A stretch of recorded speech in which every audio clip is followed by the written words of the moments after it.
আমরা আজকে অর্থাৎ বলের সমান্তরিক সূত্র এই সংক্রান্ত এই রিলেটেড আজকে আমরা বেশ কিছু অঙ্ক করব। তো এটা অসীম কুমার সাহা উনার বইয়ের অর্থাৎ অক্ষরপত্র প্রকাশনী উনার বইয়ের 1-2 নম্বরে আছে এই অঙ্কটা, এবং এই অঙ্কটা কিন্তু বইয়েও আসছে অনেকবার।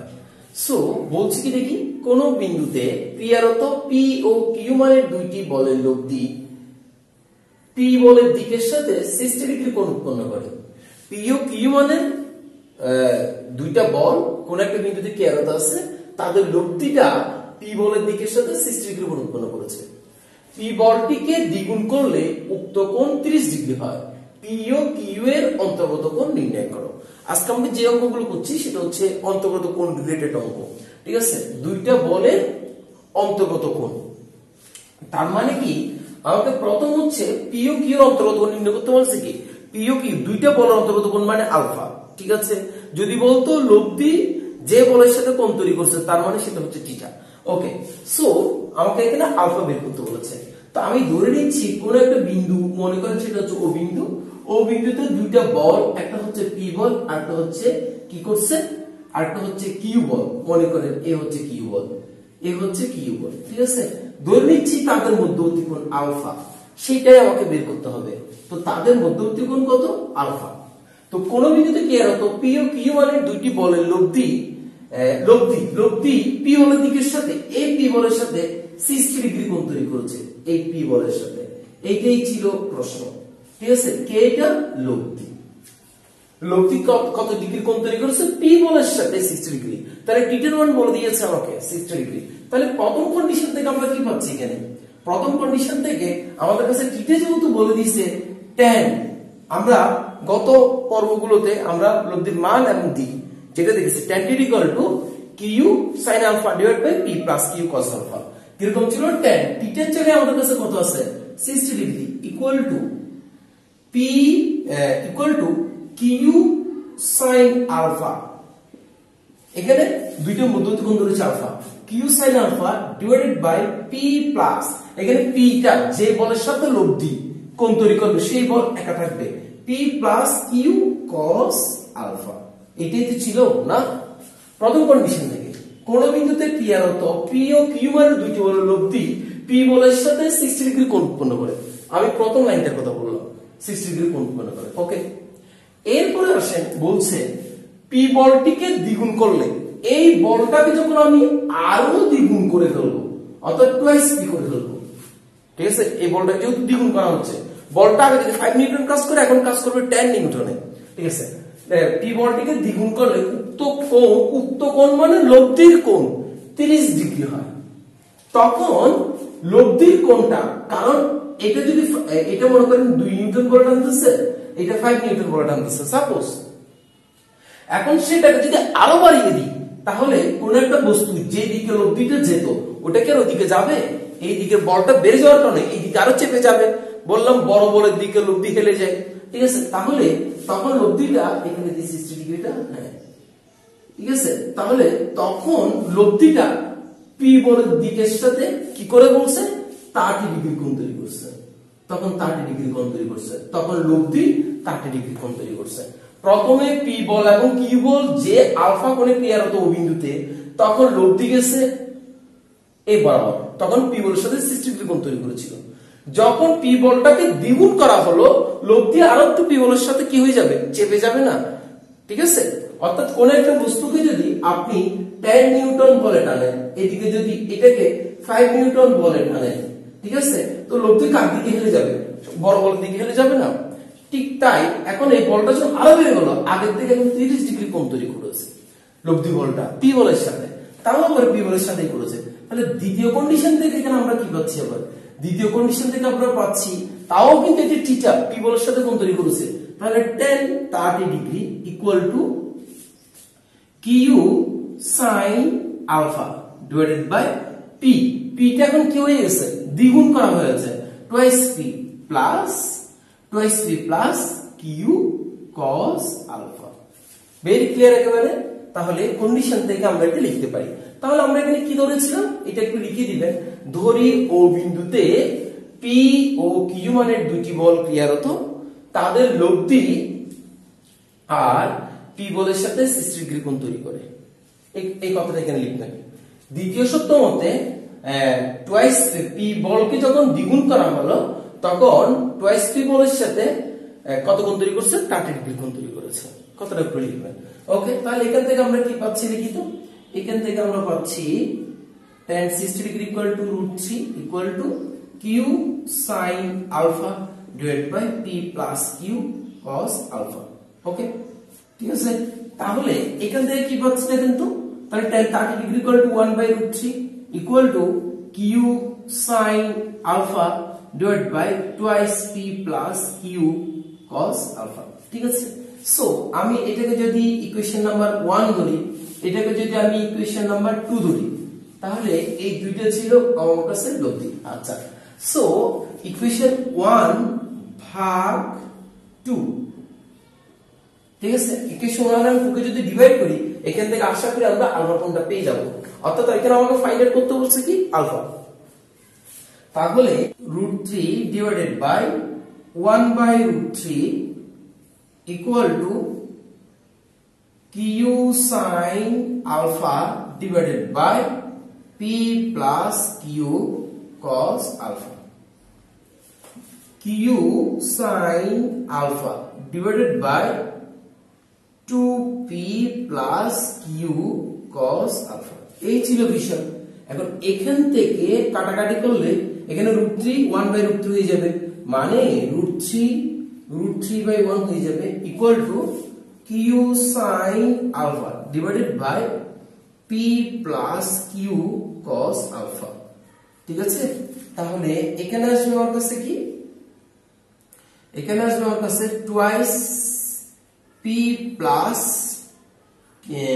q cos alpha divided by q sin alpha. ঠিক আছে, এতটুকু আশা করি আমাদের কাছে ক্লিয়ার। এখন এখান থেকে এটা হয়ে যাবে, কি হয়ে যাবে? হয়ে যাবে 3 equal to then twice p plus q cos alpha divided by p plus q cos alpha. এটাই তো আসবে না? আচ্ছা, তাহলে এখান থেকে এবার এখান থেকে আমরা কি লিখতে পারি? এখান থেকে আমরা লিখতে পারি 3p plus 3q cos alpha equal to twice p plus q cos alpha. এটাই তো লিখতে পারি না? p টাকে এখানে 3 সাথে মাল্টিপ্লিকেশন করে দিলাম, twice p plus q cos alpha. Okay, then এখান থেকে আমরা কি লিখতে পারি? এখান থেকে আমরা লিখি যে এখান থেকে আমরা লিখতে পারবো 3p 2p এখানে আসলে এটা হয়ে যাবে p, তারপর হচ্ছে ট্রাইস q ওদিকে চলে গেলে হয়ে যাবে minus twice q cos alpha. ঠিক আছে, বুঝছি ব্যাপারটা? 3q cos আলফা এখানে আছে q cos alpha, 3q cos alpha এই পাশে আসলে মাইনাস 3q cos আলফা একটা চলে গেলে মাইনাস 2q cos আলফা। এইভাবে চাইলে আমরা লিখে দিতে পারি, কোনো প্রবলেম নাই। ঠিক আছে। আচ্ছা, সো এখন আসি, এটাকে আমাদের এতটুকু রাখলেও চলতেছে। ওকে, এখন আমরা এই p এর ভ্যালুটাকে যদি আমি এখন ইকুয়েশন নাম্বার 1 এ বসাই, তাহলে কি দাঁড়াচ্ছে দেখি তো। ইকুয়েশন নাম্বার 1 p এর ভ্যালুটা আমরা ইকুয়েশন নাম্বার 1 এ বসাবো।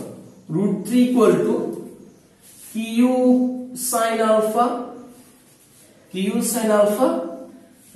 p plus q cos alpha. ঠিক আছে, এই যে p এই p এর জায়গায় মাইনাস 2q cos আলফা বসিয়ে দিই, আর এখানে আছে প্লাস q cos আলফা। ঠিক আছে, এই p এর মান আমি ইকুয়েশন 1 এ বসাই দিচ্ছি।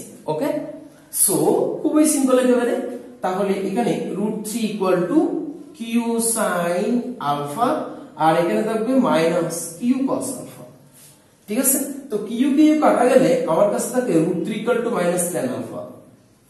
ঠিক আছে, so tan alpha equal to minus √3, তাহলে tan কত ডিগ্রি মান? √3। So tan alpha equal to minus tan 60 degree. ঠিক আছে, সো তাহলে আমরা আরো কি লিখতে পারি? এখানে আমরা লিখতে পারি যে tan alpha equal to tan 180 degree minus 60 degree. ঠিক আছে, তাহলে দাঁড়াচ্ছে কি আমার কাছে, তো অর্থাৎ কোয়াড্রেন্ট যদি আমরা 180 ডিগ্রি দিই 1 2 মাইনাস, এখানে কিন্তু tan নেগেটিভ। ঠিক আছে, সো মাইনাস থাকলে আমরা এভাবে লিখতে পারি 180 ডিগ্রি মাইনাস 60 ডিগ্রি, তাহলে আমার দাঁড়াচ্ছে tan alpha equal to tan 120 degree. So alpha equal to 120 degree. তাহলে দুইটি বলের মধ্যবর্তী কোণ আমরা ধরে নিব এখানে আলফা, সো আলফার মান 120। এটা একটু লিখে দিবেন এখানে, যে ধরি পি ও কিউ মান দুইটি বল ও বিন্দু কেয়ারত, তাদের অন্তর্ভুক্ত কোণ আলফা, সেটা একটু কষ্ট করে লিখে দিবেন। ঠিক আছে, এভাবে লিখবেন, আপনার মতটা লিখবেন, ধরবেন যে পি ও কিউ বল দুইটি ও বিন্দুতে কেয়ারত আছে, তাদের মধ্যবর্তী কোণ আলফা। ঠিক আছে, তো এই আলফার মানটাই আমরা বের করলাম আর কি। খুবই সিম্পল একেবারে, এই ধরনের যে কোনো ধরনের অঙ্ক দিলে এই টাইপের যাতে আমরা করতে পারি। তো এখন আমরা একটা অন্তর্ভুক্ত কোণ নির্ণয়, অর্থাৎ বলের অন্তর্গত কোণ নির্ণয়ের একটা অঙ্ক করতে যাচ্ছি। সো এইটা একটা ইম্পর্টেন্ট অঙ্ক, এইটা অনেকবার বোর্ডে আসছে এবং বুয়েটও আসছে, যে কোন বিন্দুতে ক্রিয়ারত 3p ও 2sp মানের দুইটি বলের লব্ধি r। 3p ও 2sp মানের দুইটা বল, তাদের লব্ধি হচ্ছে r। প্রথম বলটির মান দ্বিগুণ করলে লব্ধির মানও দ্বিগুণ হয়, দ্বিতীয় কন্ডিশন। বলের অন্তর্গত কোণ নির্ণয় করো। তো এর আগের অঙ্কে আমাদের কাছে বলের সাথে লব্ধির কোণ দেওয়া ছিল, বলের দিক অর্থাৎ লব্ধির দিকটা দেওয়া ছিল tan থিটা, আর তাই আমরা দিকের ভ্যালুটা ইউজ করেছিলাম। tan থিটা ব্যবহার করে দিকের যেহেতু দিকটা দেওয়া ছিল, সেখান থেকে আমরা ইনগ্রেডিয়েন্ট বের করেছিলাম, দেন অর্থাৎ ওখান থেকে ইকুয়েশন তৈরি করে আমরা রেজাল্ট অন্তর্গত কোণ নির্ণয় করেছিলাম। এখন কিন্তু কোন বলের সাথে কত ডিগ্রি কোণ করছে সেটা বলে দেয় না। ওকে, এখন শুধু বলে দিয়েছে যে একটা 3p মানের একটা বল আর একটা 2sp মানের একটা বল ক্রিয়ারত আছে। ঠিক আছে, তাদের লব্ধি কার সাথে কত কোণ তৈরি করছে সেটা বলে দেয় না, তাদের লব্ধি হচ্ছে r, এটা বলে দিয়েছে। ঠিক আছে, সো তাহলে আমরা বলের সামান্তরিক সূত্র অনুসারে আমরা সেই কাজটা করি, লব্ধি আর স্কয়ার সমান সেই কাজটা করি। এখন তো আর ওই যে বল এবং লব্ধির কোণটা তো দেওয়া নেই। ঠিক আছে, থিটার মানটা দেওয়া নেই। 2 আমাকে অন্তর্গত কোণ ধরে নিচ্ছি, তাদের অন্তর্গত কোণ হচ্ছে আলফা। ওকে, তাহলে দড়ি বলদ্বয়ের অন্তর্গত কোণ আলফা, এটা একটু লিখি, কোণ আলফা। ঠিক আছে, সো আমরা বলের সামান্তরিক সূত্র অনুসারে আমরা কি লিখতে পারি, যে r স্কয়ার সমান 3p স্কয়ার। ঠিক আছে, p square plus q square, q হচ্ছে কি 2p square, p square plus q square plus twice p q cos alpha. আসলে বুঝতে পারছি। তাহলে বলের সামান্তরিক সূত্রে আমরা কি করেছিলাম, একটা p বল একটা q বল যদি কাজ করে, লব্ধি যদি হয় r আর তাদের মধ্যবর্তী কোণ যদি হয় আলফা, তাহলে r স্কয়ার সমান p square plus q square plus 2pq cos alpha. ঠিক আছে, তাহলে আমাদের p এর মান হচ্ছে 3p আর q এর মান হচ্ছে 2sp। ওকে, তাহলে এখান থেকে আমরা পাচ্ছি কি r স্কয়ার সমান 9p square plus 4p square plus 12p square cos alpha. আমরা একটা কাজ করি, এখানে p p p এটাকে আরেকটু সিম্পলিফাই করতে পারি। r স্কয়ার ইকুয়াল টু কত হয় 13p square plus 12p square cos alpha, এটা ইকুয়েশন নাম্বার 1। ওকে, আচ্ছা, এরপরের ঘটনাটা কি, প্রথম বলটির মান দ্বিগুণ করলে, প্রথম বল 3p, এই 3p এইটাকে দ্বিগুণ করা হচ্ছে, এটাকে আর বাড়িয়ে দেওয়া হচ্ছে। প্রথম বলটিকে দ্বিগুণ করলে লব্ধির মানও দ্বিগুণ হয়। এখন যখন লব্ধির মান 8 ছিল, এখন 8টা কি হয়ে যাবে, আর মানটা বেড়ে যাবে। ঠিক আছে, তাহলে আমার দ্বিতীয় সত্য অনুসারে দ্বিতীয় কন্ডিশনে আমরা কি লিখতে পারি, আবার তাহলে আমরা কি করতে পারি, লব্ধিটা বেড়ে গেল twice r square, twice r square equal two, তাহলে লব্ধি স্কয়ার, লব্ধির মানও দ্বিগুণ হয়। কখন, প্রথম বলটির মান দ্বিগুণ করলে। তো প্রথম বলটা হচ্ছে 3p, 3p কে যদি আমি দ্বিগুণ করি 2 into 3p, এর প্রুফ হলো square, p square plus q square. পরের বলটা ঠিক আছে, পরের বলটা যেরকম আছে সেরকম ঠিক আছে, পরের বলটাকে ইউজ করে না। তাহলে প্রথম বলটাকে যদি দ্বিগুণ করা হয়, লব্ধি দ্বিগুণ হয়ে যায়। তো প্রথম বলটা 3p দ্বিগুণ করছি। ঠিক আছে, তাহলে বলের সামান্তরিক সূত্রে আমরা এটা লিখতে পারি যে প্লাস 2p, p হচ্ছে আমাদের কাছে কত 6p, 3 2 6, 6p, এটা হচ্ছে আমাদের কাছে প্রথম বল। অর্থাৎ পিও হচ্ছে আমার কাছে টুয়াইস পি কস আলফা। বুঝতে পারছি কিনা? আমাকে বলছে প্রথম বলটা 3p, এ কে আমি দ্বিগুণ করব 3p সমান হবে 6p, তখন লব্ধি হয়ে যাবে টুয়াইস আর, এই ছিল। ঠিক আছে, সো এখান থেকে আমাদের কাছে আসছে 4r² equal to 6p² plus 4p² plus 24p² cos alpha. তাহলে 4 দিয়ে যদি উভয় দিকে ভাগ করি, আচ্ছা এটাকে 4pr², ঠিক আছে, 3 দুগুণ 6, 6 তে 34, এটা হচ্ছে 36। তাহলে 36 এর সাথে 4 অ্যাড করলে 40p², ঠিক আছে, এখানে 3 দুগুণ 6, 6 এর উপর স্কয়ার হবে, so plus 24p² cos alpha. তাহলে এখানে দাঁড়াচ্ছে আমার কাছে 4 দিয়ে যদি ডিভাইড করে দিই তাহলে r² equal to 10p² plus 6p² cos alpha. একে আমরা 2 নং সমীকরণ দিই। তাহলে আশা করি আমরা পুরোপুরি বিষয়টা বুঝতে পেরেছি। ওকে, তাহলে এই ইকুয়েশন এবং 1 2 কে আমরা সিম্পলিফাই করে আমরা আলফার মান বের করতে হবে। এর আগে আমরা ডিভাইড করে আলফার মানটা বের করার চেষ্টা করছি। এখানে আমরা 1 থেকে 2 বিয়োগ করে দিই, দেখেন কত ইজি হচ্ছে। 1 থেকে 2 আমরা বিয়োগ করি, ঠিক আছে, 1 বিয়োগ 2, 1 থেকে যদি 2 বিয়োগ করি তাহলে দেখেন r² minus r² equal to 13p² plus 12p² cos alpha minus 10p² minus 6p² cos alpha. এইটাই তো আসে না, এটাই তো আসে, ঠিক আছে। তাহলে এখান থেকে আসে আমার কাছে 0 ইকুয়াল টু 13p² থেকে 10p² চলে গেলে তাহলে থাকবে 3p², then 12p² cos alpha, 6p² cos alpha, ঠিক আছে। তো এখানে থাকবে আর plus 6p² cos alpha, so minus 3p² equal to 6p² cos alpha. তাহলে minus 3p² by 6p² equal to cos alpha, এটা লিখতে পারি তো নাকি? তাহলে এখান থেকে আসবে আমার কাছে minus half equal to cos alpha. তাহলে আশা করি বুঝে গেছেন এখন। cos alpha equal to minus cos 60 degree লিখি, so cos alpha equal to quadrant ঘুরিয়ে দিই 180 ডিগ্রি মাইনাস 60 ডিগ্রি, এখানে 1 2, এখানে cos কিন্তু negative. Okay, so cos alpha equal to cos 120 degree, so alpha equal to 120 degree. তাহলে আমরা আগের অঙ্ক আর এই অঙ্কের মধ্যে পার্থক্যটা কি ছিল? কোন বলের সাথে লব্ধিটা কত ডিগ্রি কোণ তৈরি করছে সেটা দেওয়া ছিল না, এর আগে সেটা দেওয়া ছিল, ঠিক আছে। সো আশা করি আমরা বুঝতে পেরেছি। এই টাইপের অন্তর্গত কোণ বা অন্তর্ভুক্ত কোণ নির্ণয় করতে দিলে আমরা পারবো। ওকে, সো এখন আমরা অন্তর্গত কোণ নির্ণয় করব, অর্থাৎ বলদ্বয়ের অন্তর্ভুক্ত কোণে নির্ণয় করব। তো এটা কিন্তু স্যার অসীম কুমার সাহা ওনার বইয়ে 1-3 নম্বরে আছে। তো বলছে কি দুইটি সমান বল, এটাও কিন্তু অনেক ইম্পর্টেন্ট অঙ্ক, এটাও কিন্তু আসছে পরীক্ষায়। দুইটি সমান বল কোন একটি কণার উপর ক্রিয়ারত। এখন সমান সমান বলের ক্ষেত্রে আমরা থিওরিতে আলোচনা করেছি লব্ধি আর সমান twice p cos alpha by 2, মনে আছে তো? ওকে, তাহলে দুইটি সমান বল কোন একটি কণার উপর ক্রিয়ারত, এতে লব্ধির বর্গ বল দুইটির গুণফলের 3 গুণের সমান হলে বলদের অন্তর্ভুক্ত কোণ নির্ণয় করো।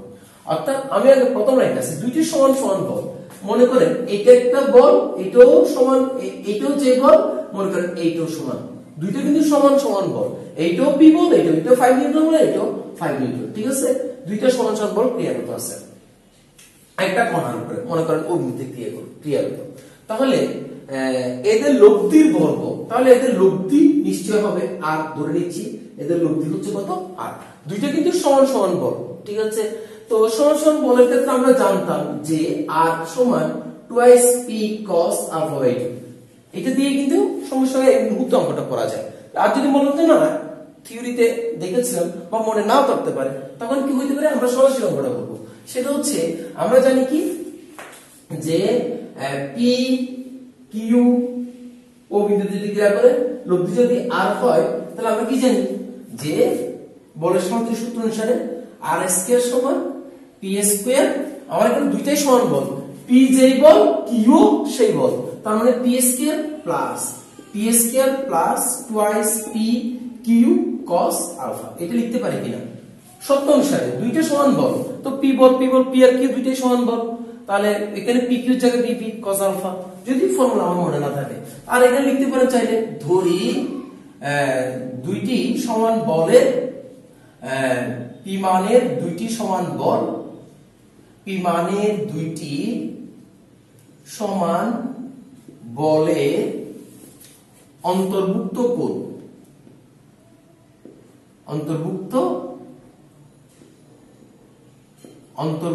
কোণ আলফা, ঠিক আছে, এবং লব্ধি কত আর চাই লিখতে পারি।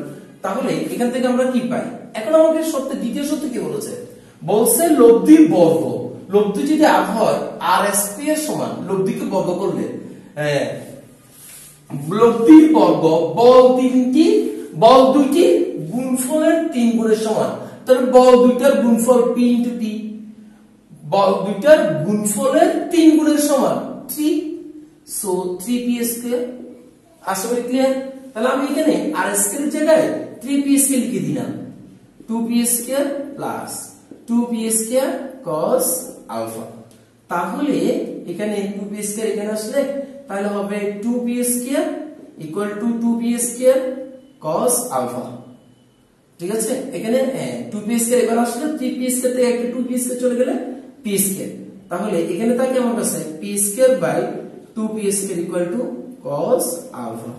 তাহলে cos alpha equal to half, তাহলে cos alpha equal to cos 60 degree, so alpha equal to 60 degree. খুবই সিম্পল। আর যদি ফর্মুলাটা মনে রাখেন ভেরি সিম্পল করে r সমান 2p cos আলফা বাই 2, তো দেন আমার কাছে r স্কয়ার মান আছে, তাহলে আমি r স্কয়ার করে দিই। আপনি চাইলে এইভাবে ফর্মুলাটা মনে রাখলেও হয়ে যায়।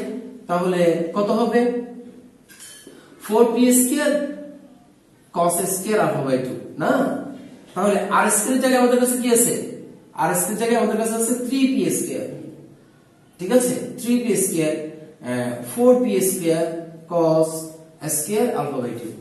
তাহলে এখানে 3p square by 4p square লিখতে পারি, cos স্কয়ার আলফা বাই 2 লিখতে পারি, ডিভাইড করলে দেন এখানে থাকে আমাদের কাছে 3/4 cos স্কয়ার আলফা বাই 2। আশা করি ঠিক আছে। তাহলে এখানে আসলে আমার কাছে cos আলফা বাই 2 সমান হবে √3/2।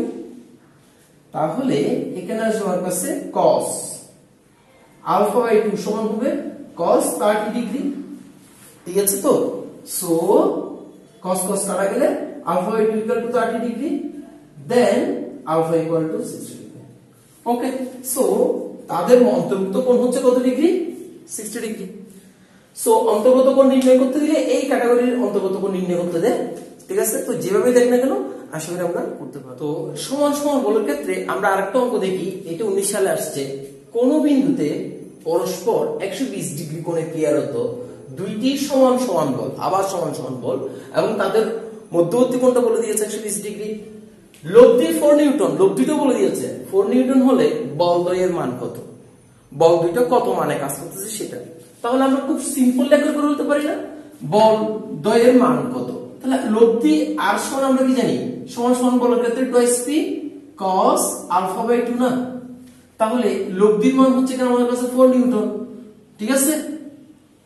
4 equal to 2p into cos আলফার মানটা বলে দিচ্ছি, আমি ধরে নিচ্ছি সমান সমান বলটা হচ্ছে কে, দড়ি সমান সমান বল হচ্ছে কে p, অর্থাৎ সমান সমান বল আমরা কাকে ধরেছি? p কে। তাহলে 2p cos আলফা হচ্ছে কত? 120 ডিগ্রি বাই 2। তাহলে এখানে আসে কত? 4 দিয়ে 2 কে ভাগ করলে 2 equal two p cos 60 degree. তাহলে 2 equal two p cos 60 degree value কত? হাফ, ঠিক আছে। তাহলে 2 টা এখানে গুণ করলে 4 equal to p, so p equal to কত? 4। তাহলে সমান সমান বলের মানটা কত হবে, যে দুইটা বল কাজ করতেছে, যে দুইটা বল এখানে সমান সমান দুইটা বল, তারা যদি 120 ডিগ্রি কোণে ক্রিয়া করে, সেই বল দুইটার মান হবে কত, যদি লব্ধি হয় 4 নিউটন, তাহলে বল দুটোটা হবে P equal to 4, ওকে। আর যদি আমরা এটা মনে রাখি তাহলে সরাসরি সমাধান সূত্র দিয়ে করব, যে 4 নিউটন 4 স্কয়ার ইকুয়াল টু সমান সমান বল P square plus twice P into P cos alpha 120 degree, সরাসরি করব, ঠিক আছে। তাহলে চারচারা হচ্ছে 16 আর 4 নিউটন বলেছিল 2P square plus 2P square cos 120 degree, cos 120 ডিগ্রির মান হচ্ছে কত, আমার কাছে -হাফ, ঠিক আছে। সো এখানে আমার দাঁড়াচ্ছে সেটা হচ্ছে 16, আর এখানে 2P স্কয়ার, আর এখানে 2 কাটা গেলে হবে -P স্কয়ার, ঠিক আছে। তাহলে 16 ইকুয়াল টু এখানে 2 কাটা -P স্কয়ার আসবে, তাহলে এখানে থাকবে P স্কয়ার, সো P সমান 4, ওকে। এভাবেও করতে পারি, আর সিম্পল মনে রাখলেই তো ওয়েলকাম, ঠিক আছে। তো আশা করি আপনারা বুঝতে